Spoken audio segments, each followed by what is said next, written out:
Price Lord. பிலிப்பியர் 2ஆம் அதிகாரம் 8ஆம் வசனத்தை கூட வாசிக்கலாம்.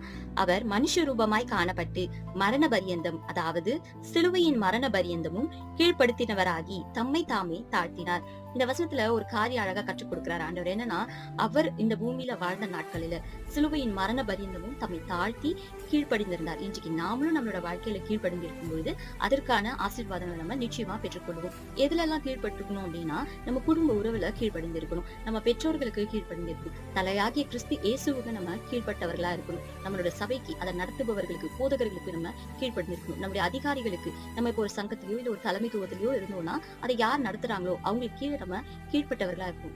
கீழ்ப்படிந்து இருக்கும் பொழுதுதான் நம்ம கீர்த்தி, புகழ்ச்சி, ஆசீர்வாதங்கள் எல்லாம் நம்ம பெற்றுக்கொள்ள முடியும். நம்ம கீழ்ப்படியாம இருந்தோம் அப்படின்னா நம்ம பிசாசுக்கு இடம் கொடுத்துருவோம். பிசாசுக்கு இடம் கொடுத்துட்டோம்னாலே இடறி விழுதுவோம். இந்த வசனம் சொல்லுவபடி நம்ம என்ன பண்ணணும், மரண பரியந்தமும் நம்ம கீழ்ப்படிந்து இருக்கும் பொழுது அந்த நன்மை, அந்த ஆசீர்வாதங்களை நம்ம பெற்றுக்கொள்வோம்.